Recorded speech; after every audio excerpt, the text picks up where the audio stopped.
Okay, I'm going to begin. I'm going to begin by showing you the cover of a book. It's called The First Book of World War II. Um, I don't even remember the author's name. Let me get it here. It's Lewis L. Snyder is the author's name. It came out in 1958. And I believe I read it in 1961, which was when I was 7 years old. So it's not a super thick book, but it really isn't for 7-year-olds. It's probably for 10 to 12-year-olds. And I think I did most of my reading about World War II at a very young age. So between about 1961 and 1965. And the literature on World War II in that era was very much influenced by Winston Churchill's 6-volume history of the war, which, believe it or not, I also plowed through then. I was a very early reader, and I read just about any book on World War II that I could get my hands on. And the literature, again, was influenced a lot by Churchill. It was there was a lot of focus on grand strategy, major battles, and kind of the big names striding across the world stage. The major generals and uh, the world leaders and so on. It was so the literature since then has changed quite a bit. I forget when Lucy Davidovitz, The War Against the Jews came out. I'm going to guess like early 1970s or so, maybe a little earlier. Um, and a lot of the literature has focused on the Eastern Front, which was more of a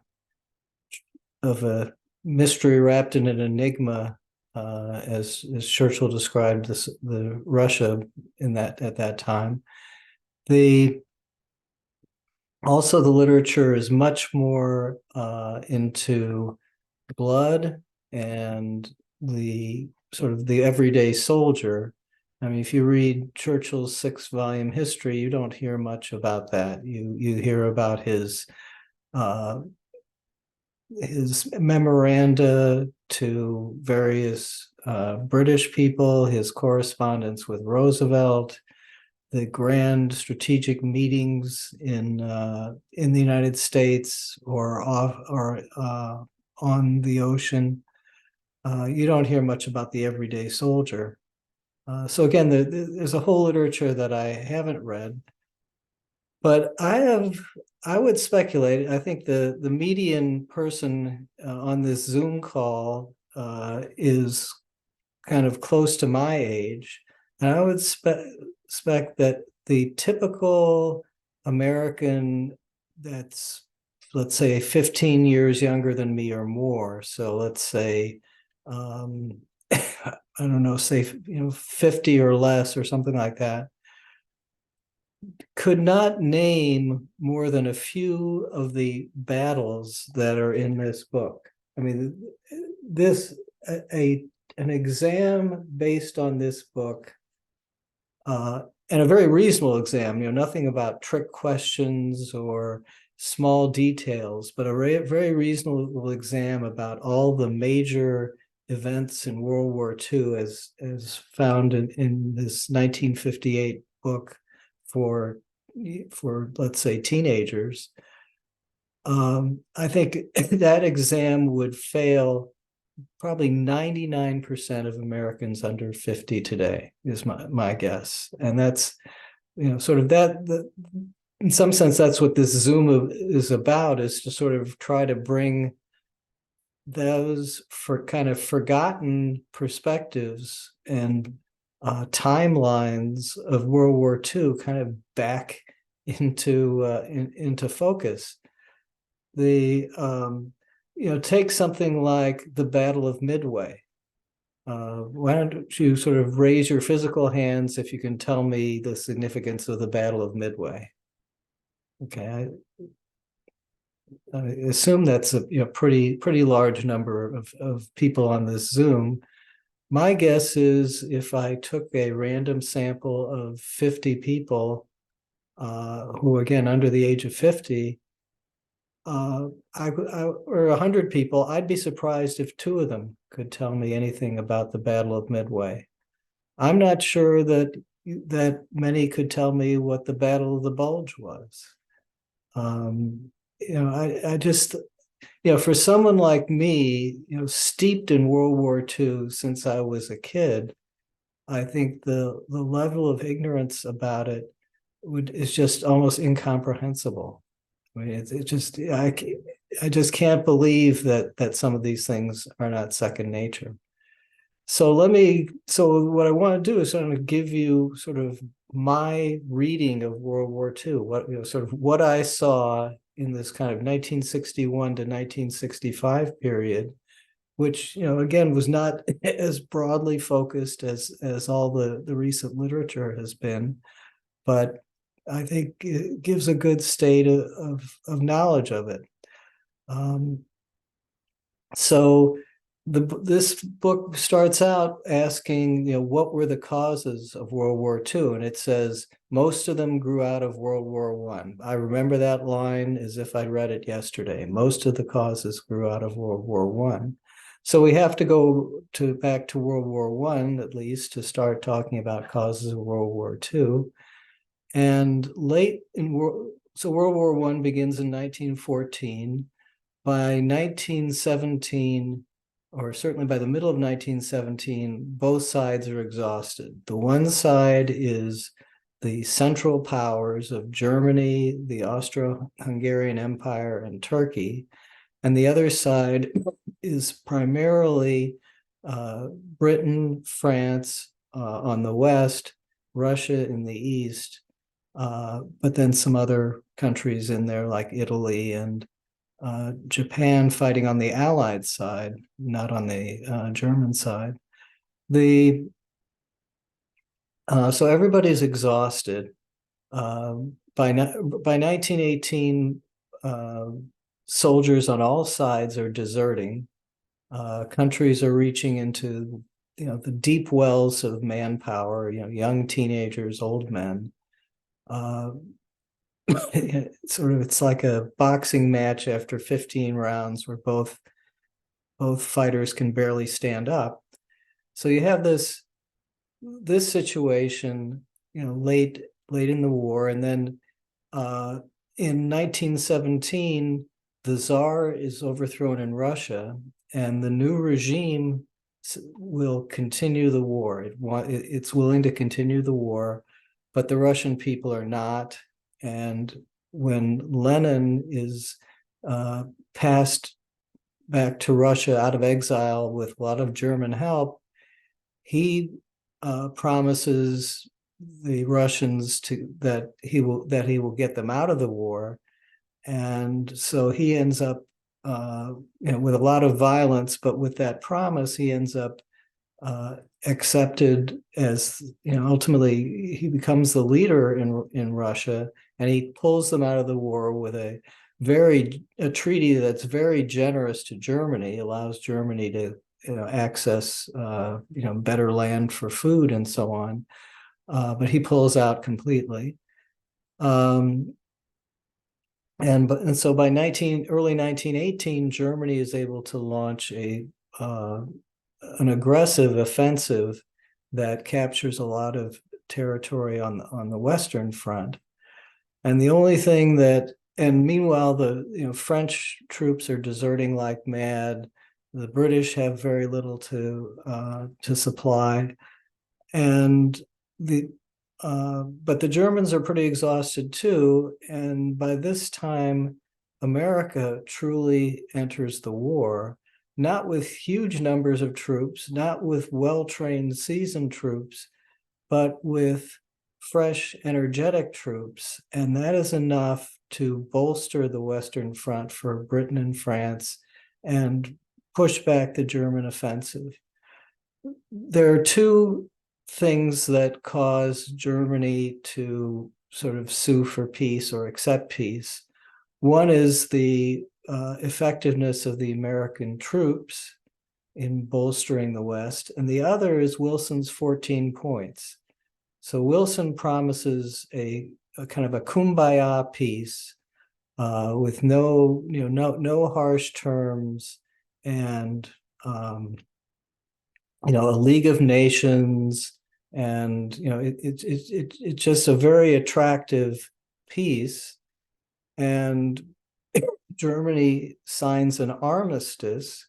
It's not a surrender, although I guess maybe there was a bit of a surrender, sort of a formal surrender, but they were thinking that they were sort of on equal terms, and I believe there was not a single Allied soldier on German territory at the time of the armistice.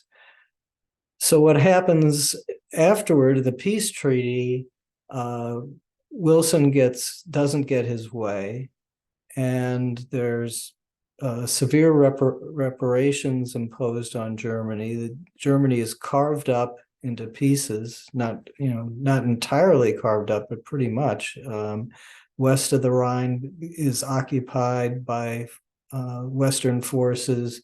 In the eastern sector, a lot of German territory is carved out for Poland. So it's a very different peace than what they expected. And afterward, a lot of the people in the West blamed the budding resentment of Germany and the growth of Hitler, and really he wasn't the only German leader who wanted to rearm and kind of rebuild Germany. A lot of Western people blamed the Versailles Peace Treaty of World War I for being too harsh. Now, ironically, during World War II, the view came to be that the failure of World War I was that they didn't beat the crap out of Germany, that they didn't invade, that they didn't make Germany surrender. So you have these kind of two opposing explanations for why Hitler emerged and why Germany was so violent at the end of the 30s and 40s. Of course, the other big story about the 1930s is the unwillingness of people in the West to fight. So America rejected the League of Nations and just took a position of never again will we interfere in European wars. The trauma of World War I is that there were all these casualties, all these deaths, all this misery, and nobody on anyone's side thought it was worth it. I mean, people just looked back and looked at it with horror. In Britain, I think it's the Oxford Union had a petition or a vote on the proposition, I will not fight for God and country. And that proposition passed. I mean, among the elites in Britain, the pacifism, the horror of war was just overwhelming. The United States thought they'd been tricked into fighting a war for Britain and France. There was a lot of sentiment to that effect. I guess it's hard to say what was going on in Russia because it was now this, communist dictatorship, but it seemed to not be warlike. The one warlike country that emerged in the 1930s was Germany. And as you probably know, in 1938, the British and the French met with Hitler in Munich to deal with Hitler's demand that the German-speaking part of Czechoslovakia be formed into part of the German Reich. And this was the Munich Agreement. It was the peak of appeasement. And Winston Churchill, who was not in the government, made a big stink about the agreement, but it was actually very popular in Britain as a whole, because again, Britain didn't want a war, and they assumed that Germany didn't want a war. But not long after that, Hitler violated the agreement. He violated his promise not to seek any more territory after he got the Sudetenland from Czechoslovakia. And that woke up the West. And Chamberlain took it very personally, because he had been very proud of the Munich Agreement. And he arranged a guarantee of security for Poland, which seemed to be the next course on Hitler's menu. So when Hitler and the Soviet Union suddenly in 1939 formed a non-aggression pact, no one was expecting that. The people in the West were sort of counting on the Soviet Union and Germany to kind of cancel each other out. But they signed a non-aggression pact, and people knew that Poland was going to be in trouble. And soon after, Germany and the Soviet Union both simultaneously attacked Poland, and Chamberlain and the French declared war on Germany because they felt treaty bound to do so. They did close to nothing to help Poland. They certainly didn't launch a diversionary attack in the West. And so for about 6 months between the fall of 1939 and the spring of 1940, there was a period known as the Phony War, where there was nothing happening on the Western Front while Hitler consolidated his gains in Poland. Stalin took his territory, and not much happened in the Western Front. Then all of a sudden, in early May of 1940, Germany launched its blitzkrieg on the West, on I think Holland and France and Belgium. And meanwhile, there had been a political crisis in Britain, and in a dramatic parliamentary debate, Chamberlain fell, his government fell, and Churchill was appointed prime minister. What then followed in France was a debacle for France. The will to fight didn't seem to be there. The generalship was terrible, and the German war machine was just much better organized, much more highly motivated. And so within 6 weeks, France is crushed.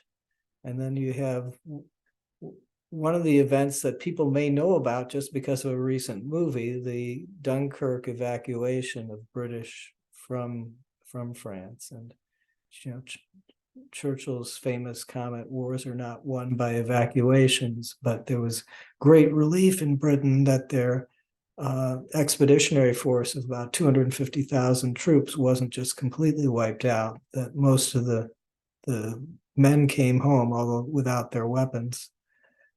So that's 1940. 1940 was a pretty dark year for Britain. It's fighting Germany without the aid of France. Russia seems to be on the other side because of the non-aggression pact. The United States won't enter the war, but they do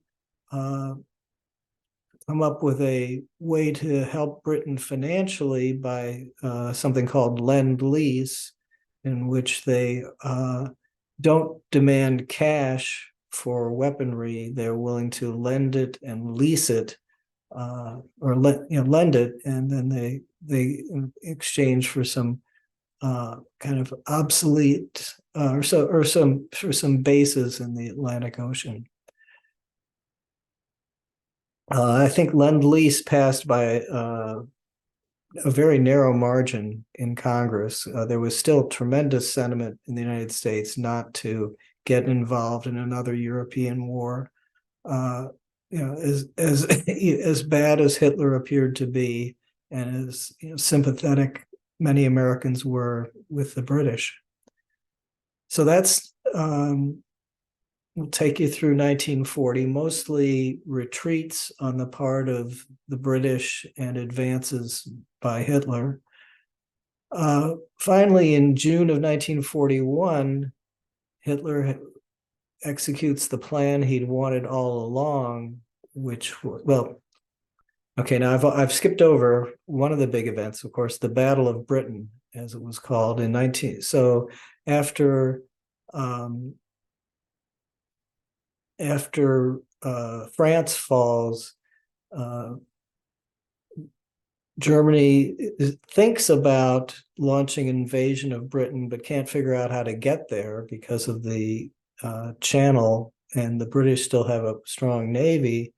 And so the Germans try to use air power to subdue Britain. And that's when the sort of the British prepared plans and communication systems and logistics for their Royal Air Force work out. It's maybe the only thing that the British ever executed militarily that was really successful and was superior to what the Germans did. So they won the Battle of Britain. They knocked out enough German air power that Germany had to decide to give up on any chance of invading or defeating Britain. And that's when Churchill made several of his most famous speeches, including that never in the field of human conflict have so many owed so much to so few, meaning referring to the pilots of the Royal Air Force. So that gets Britain through 1940. And then in 1941, in June, Hitler finally launches a quote unquote surprise invasion of the Soviet Union. Now there's much controversy as to how surprised Stalin really was. And certainly the British did everything to try to warn him. But the Germans had made a very successful advance into Russia through, from June of 1941. Now, the British welcomed this because it took a lot of pressure off of them. And they decided that in spite of Churchill's hatred of communism, that Britain would support Russia in this war. Then in December 7th of 1941, there's the surprise Japanese attack on Pearl Harbor. And that brings the United States into the war. Germany decides that this is a good time to declare war on the United States, in part because they have a treaty with Japan, but it's strange to think of Hitler as just wanting to honor a treaty. But he declares war on the United States, and Churchill goes to sleep thinking we are saved. He has confidence that the United States is mighty, and even though it has almost no army at that point, the Navy and Air Force have been decimated by the Pearl Harbor attack and the attack in the Philippines, because they attacked in the Philippines the same day. but nonetheless, Churchill feels like, at this point they're going to win. So it takes, so 1942 is kind of a hinge year. I think maybe Churchill's book, The Hinge of Fate, refers to that year. At that point, Germany has been unable to subdue the Soviet Union, and they're just fighting a hugely costly battle on both sides in that front. And not much is going on in the Western Front other than naval battles. And those naval battles eventually start to turn to the advantage of the Allies. The Battle of Midway, which I mentioned, was a real turning point in the Pacific, where the United States very luckily was able to destroy more Japanese aircraft carriers than were destroyed by Japan. And also the United States eventually learned how to ship convoys to Britain, so that they, for a while, they suffered really bad losses before they settled on doing convoys, but then they were able to get past the submarine blockade that Germany was trying to impose on Britain. And so those were sort of key developments in 1942-43. And then finally in 1943, the United States managed to land troops in to fight against Germany. They did it originally in North Africa.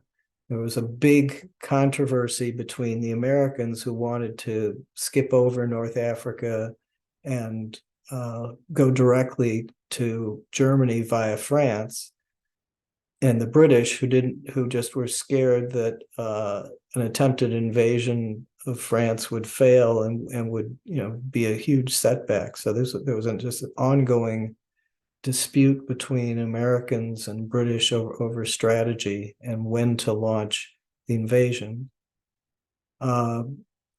So Churchill referred to Italy and in other countries in that area as the soft underbelly of the Axis, and he kept persuading the Americans to divert arms to that theater. And so they quickly defeated Mussolini in Italy, but meanwhile Hitler was still operating. So his troops are still fighting the Russians, and he still has control over all of Western Europe. Finally, in June of 1944, you have D-Day, where that may be one of the few things that young people know about. Maybe because they saw Saving Private Ryan. Now, my views of D-Day were, actually, I've never seen Saving Private Ryan, but I did see The Longest Day, which was a movie version of a book written by Cornelius Ryan. And the movie, I recommend it if those of you haven't seen it. It had a lot of famous actors at the time. The one I remember the most is Red Buttons, who is a comedian, but he's not, placed really in a comic role. And you see him dangling from a tree branch in a parachute. He's one of the paratroopers, and he dies on the tree in the parachute. One of the few of the American characters who dies in that movie, and that movie has much less blood in it than something like Saving Private Ryan. It was just a different era for portraying war. So deaths were more bloodless in that era, as depicted in movies. So from D-Day on, Germany's fate is sealed. But in December of 1944, they launched one final counteroffensive that works very well and so it creates a bulge in the Allied lines, and has been referred to ever since as the Battle of the Bulge. Ultimately, the Allied side went to the back of the bulge, surrounded the German troops, and that was really the end, along with, of course, the Soviets just marching relentlessly westward, while the Allies marched east. So so in April of 1945, Hitler commits suicide, and soon after that, Germany surrenders. That leaves Japan, and the portrayal of Japan in the aftermath of the war is as a bunch of barbaric maniacs. So if a Japanese person is drawn, he's drawn with very crooked teeth and kind of a manic look on his face. The view is that they would fight to the death, that there were Japanese who would be trapped on islands years after the war, still with guns ready to fight. The attack on Pearl Harbor was called a sneak attack. It was considered a gross violation of the laws of war. The Japanese treatment of prisoners was notoriously evil, and the Japanese kamikaze tactics, which meant that they would try to fly a plane down the smokestack of an American ship to blow it up. Those were considered just incredibly fanatic. That no American would commit suicide as a tactic. So they were the first suicide bombers, the kamikazes.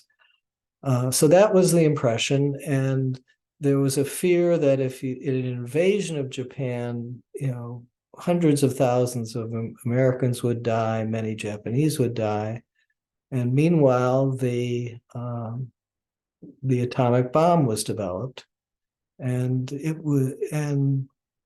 people nowadays say, well, the United States could have just invited the Japanese to watch a demonstration of the atomic bomb, and that would have been sufficient.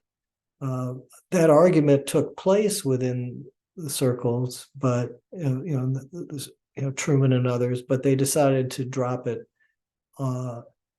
for real on Hiroshima, and then just to show Japan that this wasn't just a one-off, they dropped a slightly differently designed atomic bomb on Nagasaki, another city, and within days, Japan surrendered.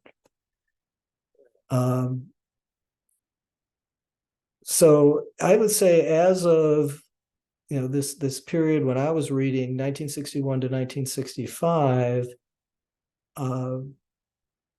no one questioned the American tactics in the war. It was only sort of in the mid to late 60s that people started to wonder, was the firebombing of Dresden and other bombings of civilians in Germany justified? Was the firebombing of Tokyo justified? Were the atomic bombs on Tokyo justified? I'd say as of 1961, 62, the early 60s, the view was anything America did in the war was justified. So that's kind of what I read. I'll just mention one other thing that I read, which was a book called Decisive Battles of World War II, the German View. So it's a series of essays by German generals about the war. And by the way, Herman Wouk, who wrote Winds of War and War and Remembrance, which made a very powerful miniseries on TV. Wouk said that he also read he didn't refer to that book specifically, but I'm almost sure that it was what he read, that he referred to German reminiscences by German generals as that peculiar self-justifying literature, which it was. The tone of these books was always to emphasize how strategically mistaken Hitler was. And it was almost like you're reading woulda, coulda, shoulda. If he hadn't overruled me, as a general, we would have won that battle. And that, as opposed to sort of saying, without ever saying, well, what would the world have looked like if Germany's strategy had been perfect? Or for that matter, what the world would have looked like if the generals had been listened to in the late 1930s, because Hitler took risks that the generals would never have wanted to take, and they paid off. It was like he was just rolling dice and getting sevens every time. The failures only came later, but you had these German generals saying, woulda, coulda, shoulda. And again, you don't read in there anything about, well, what a rotten place the world would be if German military had been successful. So with that, I think I will invite people to unmute and add their own comments, their own questions. So either raise your virtual hand or your real hand, and maybe real hands. I think I can see everybody except for one person who isn't on video. Okay, John, go ahead. Let me see if I can get you. You have to unmute. No, John, you have to unmute. Nope. I thought you unmuted me. Okay. Hi. Hi. I have comments on both the Eastern Front and Asia. Sure. And I think one of the things people underestimate is how much on a warlike footing Stalin was. People don't realize that part of the reason Germany actually had inferior tanks to the best Russian tanks. And German estimates of the total possible tank army of Russia, of the Soviet Union, was in the order of 5,000 tanks. The Russians had well over 20,000 tanks. In fact, their T-34s alone were as many or more than all the latest models of the Panzer III and the Panzer IV. And none of those were comparable to the T-34. So in some sense, and moreover, as I said in my note, the Soviets had allowed Hitler to develop tanks on Russian soil and co-train with the Russians for a while, which gave them a leg up, so that they were definitely on the war footing. They looked like they were preparing for an invasion prior to the invasion by Germany. And also Germany, they kind of helped build Russia, the Soviet Union's war machine. But so did the US. Yeah. Because a lot of the help was through GM Germany. And that's how the Soviets, as well as the Germans, learned mass production techniques. In fact, one of the stories that's understated is how much America helped Russia. It's far more than Lend-Lease, because most of their designs, their ability to produce their factories, in fact, even their hot dog factories, what Russians today call sausages, were built partly with deals made by Mikoyan, and also through German intermediaries throughout the 30s. People, for example, talk all about the Russians, but they don't think that one of the differences between Russia and Germany is when Germany invaded, the most common vehicle was the horse. Yeah. Thanks to the United States, the Russians were able to retake territory with a huge number of trucks, the like of which the world had never seen before the Americans landed. And they were all American trucks. So I think that's one of the things that's underestimated, is what important role that takes place. Secondly, if not for the atomic bomb, I think Stalin would have just waltzed into Europe. Yeah. You know. Okay. Oh, just at that point, because the Americans would have had to put so much of their troops into a war Correct. in Japan. Yeah. Correct. And And moreover, they had inferior materiel to the Russians. The Russians had more and better tanks than the United States did. Yeah, no, the Americans really had the original, I guess, Sherman tanks were not very good, and that's what they mostly had. And you were going to make a comment about Asia? Yeah, and I think one of the things people don't realize, I grew up in the Philippines, so I not only read about World War II, but I heard about it since I was basically a baby. And my father fought in China, and my mother was in Manila when Japan attacked the Philippines. She was 12 years old.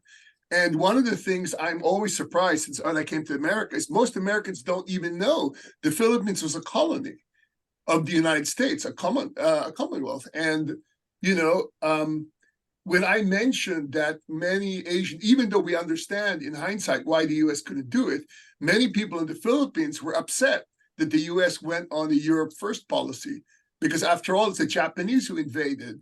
And Roosevelt even initially wanted to bypass the Philippines, going back to Japan. And it's MacArthur who insisted, which is why MacArthur is a greater hero in Asia than he is in the United States. Yeah, the Germany first strategy was also controversial in the United States. I mean, Admiral King wanted to get back at, you know, who was the head of the Navy, wanted an Asian Pacific strategy, and he wanted to get back at the Japanese. Finally, on the atomic bomb, I have one point to make. You didn't mention the fact that some recent research says that the bomb may not even have been enough by itself. Japan did not surrender until the Soviets invaded Manchuria. It was after the big Soviet invasion, with capturing something like a 500,000-man Japanese army, that they formally surrendered. Okay. Okay. Any other comments, questions? Yeah, John A. I may have to unmute you. Hang on. Yeah, no, you're fine. Okay. Yeah, go ahead. First, just you mentioned the sad state of knowledge of World War II among the younger generations, and I can tell you from the trenches that most undergraduates don't know who was on which side. Yeah. Or that the Soviet Union switched sides, or that Italy switched sides, but they don't know who was on which side. Yeah. That bad. Yeah. Yeah. That's. I want Arnold, you're an economist, and so it's striking that now you weren't an economist when you were reading the first book of World War II, but in your youth. But it's striking in you know your half-hour talk about what you learned about World War II. There was nothing about economics, and so I want to ask your view of this sort of new economic history of World War II. I'll just talk about one table from a book edited by Mark Harrison, The Economics of World War II, 1998. It kind of started a research program about this line of thinking. Bear with me just a moment. So it's a table called The Military Burden, 1939 to 1944. And the particular stat, take the data for what it's worth. You know, I know you write about we shouldn't trust economic data, but the particular table is military outlays as percent of national income. And in previous tables, you know, these scholars established that the demographic resources, population, the overall economic resources, GDP, was just much more on the Allies' side. On the other hand, Tocqueville and others had argued that autocracies are quick to mobilize, but in the long run, democracies are slower, but mobilize more. So you put these sort of things together, and the pattern is the US so when the US is fully in the war, 1942, it's up to 31% of national income is military outlays, and and it gets up to 42% in 1944 and doesn't go past that. Britain gets up to 50 or so percent. Germany by 1943 is 70% of national income is military outlays. Italy, people make fun of Italy in wartime, and according to this data, Italy never got past 22% of national income as military outlays. You just couldn't. The state didn't have, Tyler Cowen's thing about state capacity. Yeah. The state in Italy never got past 20% of But national. the trains ran on time, supposedly. The trains ran on time. Japan, by the end of the war, was 76% of national income military outlays. And well, you get the picture. So the thought here, the Allies never mobilized as large a fraction of their economy, leave Italy aside, but they had bigger economies and I guess used their resources better. A long-winded way of asking you, what's your sense of, if you would supplement your remarks with by putting on your economist hat, would you say anything more or different, or do you think this line of inquiry is a little bit off base? I don't think it's off base. I recently, maybe in the last 5 years, reread Churchill's 6-volume history, and he has a lot of tables that you would say describe capital equipment. So how many airplanes were produced, how many airplanes were lost, ship production. The first book of World War II has the quote that, American shipbuilders were proud to say that we could build a ship a day, which we can't do now, I can promise you. Maybe China can, and that's a bit scary. So the capital equipment, was so essential to that era of fighting. And I've written over the years about how the focus on capital in American economics, in some ways, I think is driven by that, but because you could just see capital equipment dominating the, who won the war. Having said that, I should mention that Germany's fighting ability, just the skill of the generals and of the individual soldiers, was way in excess of that of the others, and that's why they were able to sustain themselves so long against a stronger enemy. So it's sort of like the productivity, as you were, the total factor productivity of the Germans was much higher than that of the West, and sort of pound, man for man, a German soldier was much more effective than an American or a British soldier.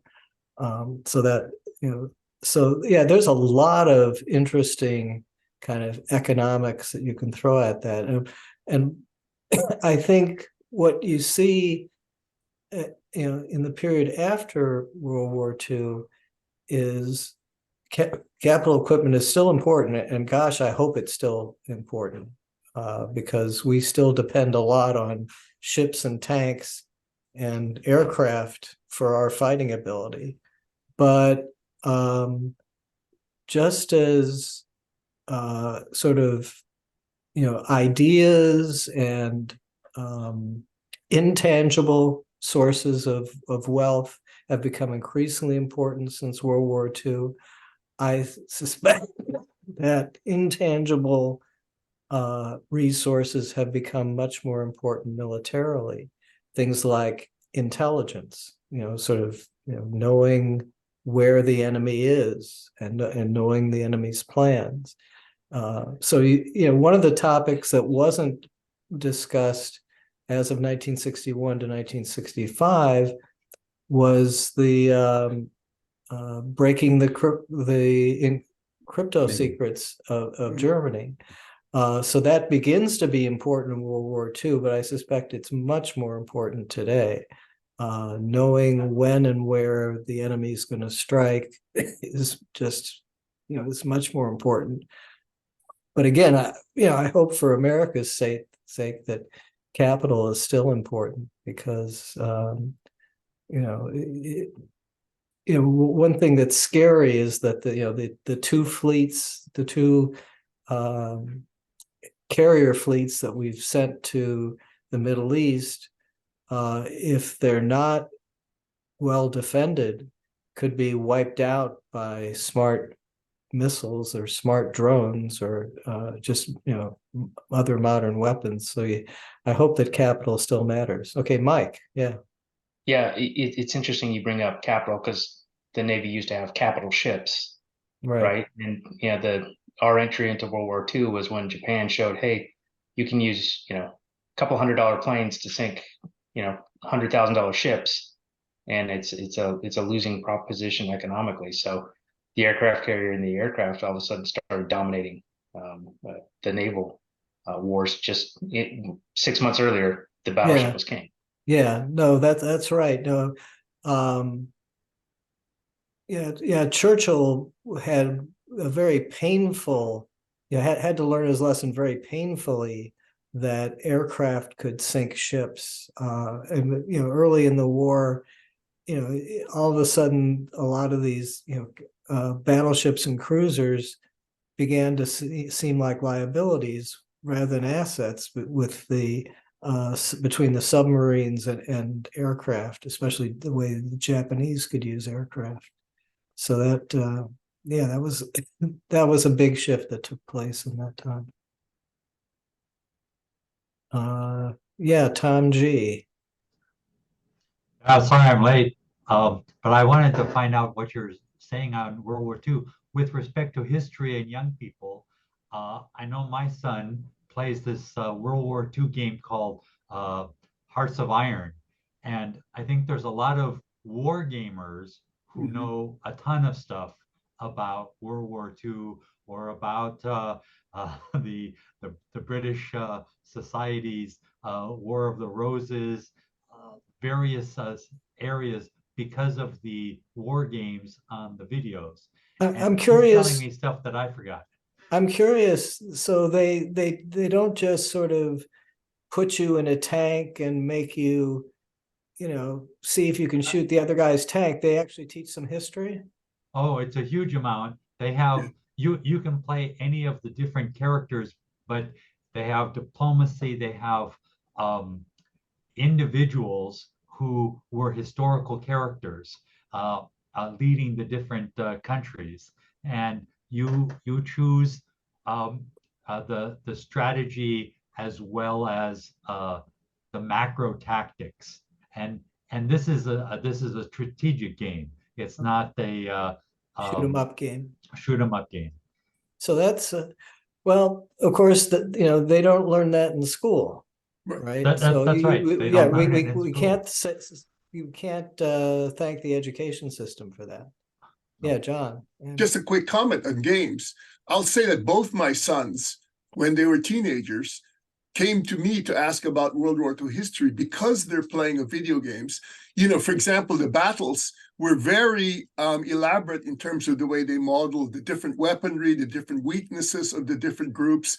And they wanted to understand why those differences were, like why the US had a small tank and the Russians had heavy tanks, all these kind of things. And in playing their games, that motivate them to learn the history. So I would say this nerd component of guys are the ones who keep military history alive. Like those gamers really care about that. And that's what I'm saying. I agree with Tom. Okay, good. Well, we're just about in an hour. If no one has any further comments, I think I'll close this out and say thank everyone. And okay, John P., does that mean you want to say something? No, you're just waving goodbye. Okay. All right. So thanks, everyone. Thank you, Arnold. It was a lot of fun. Thank you. Okay, great. Thank you. Thanks. Bye-bye. Thanks. Bye. Thanks. Bye.